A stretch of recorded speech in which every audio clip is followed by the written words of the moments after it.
Hi, everyone. This is Nancy Lucas. So there's a buzzword going around these days in ethical investing. ESG is another word for it. And I wanted to talk about that because, as we know, teachers aren't um, often don't have a lot of extra money to invest. Oftentimes, our pension is what we rely on, and but within that, we are given the opportunity sometimes to make choices about where that money goes, or perhaps you have other money that you're investing. And so, an interesting concept these days. It's actually been around since the 1970s, but it's really being highly considered these days is ethical investing. So, what is ethical investing? ESG stands for environmental, social, and governance, and it represents an investment approach tailored for those people who are looking to invest in companies that are responsible stewards of the environment, who are good corporate citizens, and are led by accountable managers. Okay, so basically, it's not just picking stocks or bonds or mutual funds that are just returning. Obviously that's important, but looking beyond that. So, what are these companies that I'm investing in? So, let's look at these ABCs. Okay, environmental. That includes things like a company's use of energy, the way they deal with waste pollution and treatment of animals. Another big term these days is supply chain. Are they responsible within every step of supply chain management? The second one is S, which is social. It deals with issues like gender, diversity, inclusion. It also considers a company's charitable donations, the way they contribute to their local community, and the way that they their workplace environment and worker conditions. Governance relates to whether or not companies are avoiding conflicts of interest, whether they're making sure they're not engaging in illegal practices, and they're being transparent in their accounting methods. Okay, it's a little harder to see that. So, environmental issues may include corporate climate policies, their energy use, their waste, pollution, their natural resource conservation, and the way they treat animals. They consider also um, risks. So they're constantly assessing their risk and how they can manage those risks, um, which is an important factor in determining whether or not you want to invest in a company, because you always want to look for a company that's considering their risks and whether those are environmental risks or threats from the outside.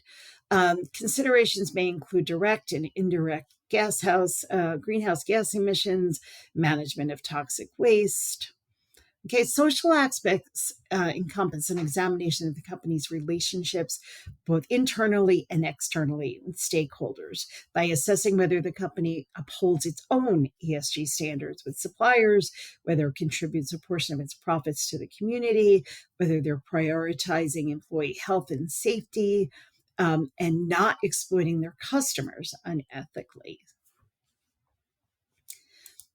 Within ESG investing is socially responsible investing. It's a particular branch. And that is an investment strategy that places a strong emphasis on this portion. Uh, Seek out companies that champion ethical and socially conscious principles.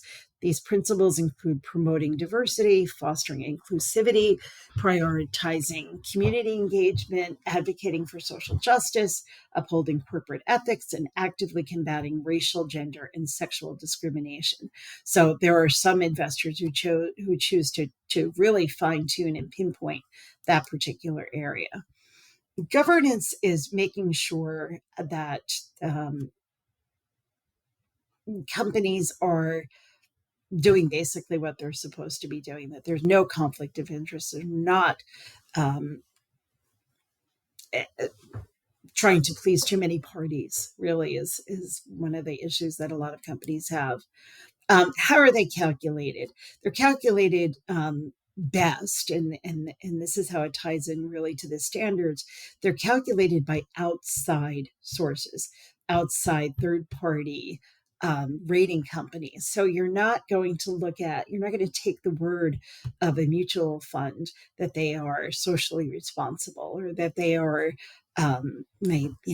or they're doing what they're supposed to be doing. You do need to look, and there's a list here for you to use. In this presentation, I'm not going to click on this podcast because it's a little bit long, but this is the crux of thinking about the promise and the limits of ethical investing. And that's the thing that we need to look at. There's no magic bullet for these kinds of things. And if you're going to use this as a focus for your investments, you need to go into it with open eyes, and you need to be willing to accept that there are shortfalls. Perhaps sometimes they're not as profitable. There are higher fees, and NPR's podcast goes into that at length.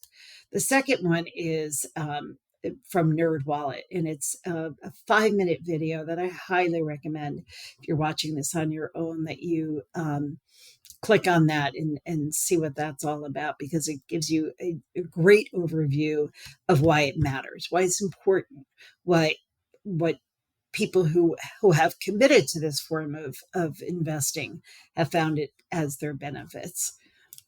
Okay, so we really need to look at the pros and cons of ESG. There's always a bright side and a not so bright side. So it enables investors to harmonize their investment approach with their principles. So you're aligned. So you know that where you're putting your money aligns with your values. Second pro is that it can serve as an indicator of reduced investment risk, like we talked about before. If a company is assessing their exposure, it's always a good thing, right? Of course, there are cons. A concept called greenwashing. So they make claims about their ESGs and make you want to believe that they are green. That's an important thing for many people, and sometimes they're just not. It does come with higher cost oftentimes, just because it's just a more challenge. It adds another layer to the investment strategy. If you're new to it, you can be led down the wrong path if you're not careful. And that's why it's really important that you examine resources, and that you use your brain, you use your resources to come up with conclusions on your own. Also, so ESG investing is something that a lot of 401ks have used, and there is a possible connection between a lower return and there is a conflict, right? So it is the fiduciary responsibility of an investment fund manager or 401k manager to return on investments. And their goal is to bring you the highest rate of return.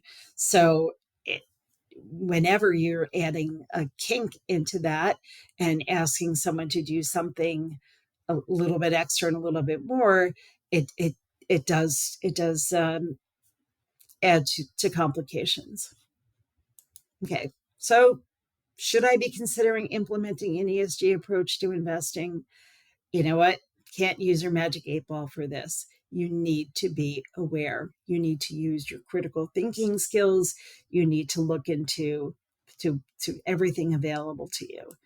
And a way that you can do that is to look carefully at investment product labels. Do they use words like sustainable, ethical, green, environmentally friendly, responsible, conscious, impact investing? Are these words defined? Does it match what you think they are? There's in food labeling, the word organic, right? There's all kinds of controversy about that. What does it really mean? Think about these words as well. Okay, so Look at the management and fees. You might be getting a higher fee. If it's passively managed, it may cost you less, but if it's actively managed, it's probably going to cost you more. Also, you really want to be careful to look at, are they really influencing change, right? If that's where you're putting your money and that's where you're willing to take a little bit lower return, make sure they're using clear language to explain the product and that it provides you with the information that you're looking for. And you can find that in the product disclosure statement or on your fund's website. These are the aligned standards that we looked at. I know this is not really a classroom setting, but it's important for investors to be critical and to be curious and to look at things carefully. I hope you enjoyed this. I hope it was helpful for you.